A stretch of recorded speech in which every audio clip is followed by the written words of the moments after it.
Welcome dear doctors to 𝗲𝗵𝗵𝗵. Myself Dr. 𝗲𝗵𝗵𝗺 and I am your pediatric faculty.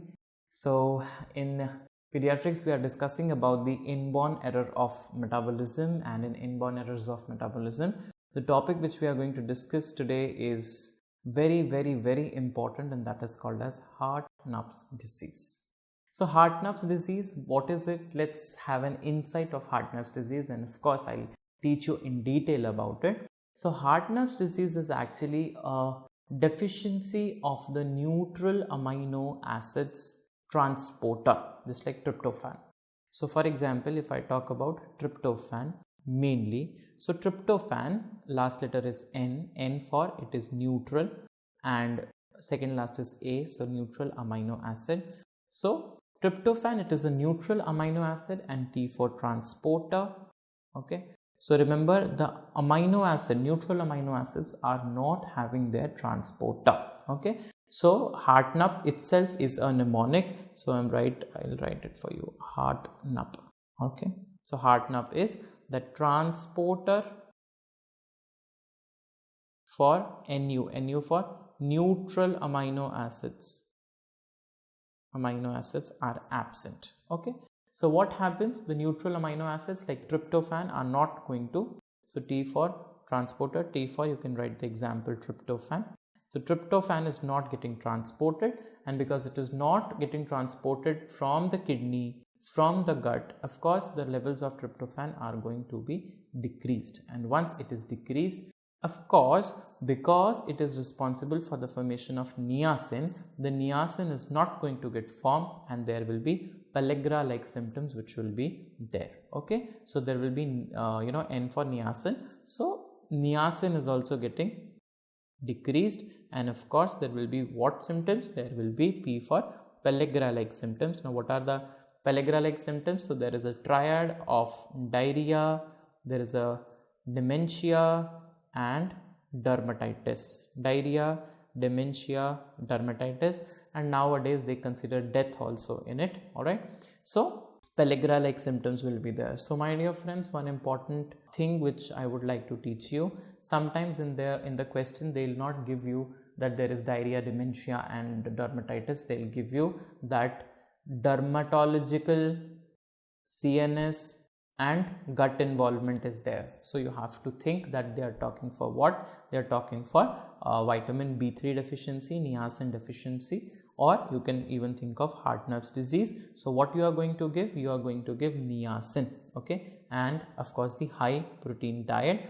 But the issue is that niacin is responsible for producing what? Niacin is responsible for producing prostaglandins, and more the amount of prostaglandins, more will be the facial flushing which is going to be there. So of course, because of niacin as the therapy, there will be what? There will be your hot flushes which are going to get developed. Okay, hot flushes are going to get developed.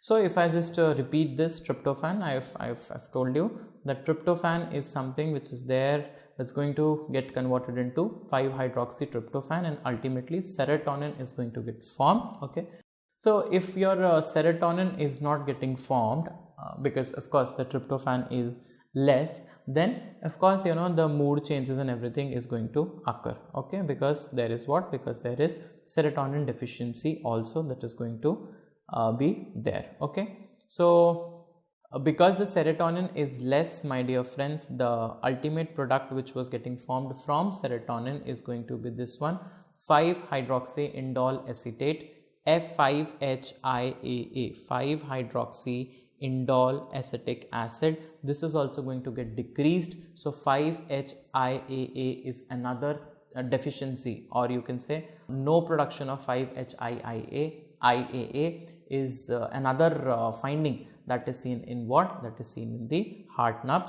disease. That is seen where? That is seen in the Hartnup disease. So what is happening? Of course, I have told you that there is defective transport of neutral amino acids across the intestinal brush border and renal tubules. So there will be less NADPH also. So NADPH, because see, NADPH has also something to do with niacin. Because niacin is less, of course the NADPH is going to be less. So NADPS is less energy, so the child is going to be lethargic also. And as most of the diseases are, this is also autosomal recessive. Okay, so what is going to be there in Hartnup's disease? I have told you that there is no tryptophan, there is no neutral amino acids, so of course NADPS is also not there, and there will be no niacin, and because the niacin is less, there will be dementia.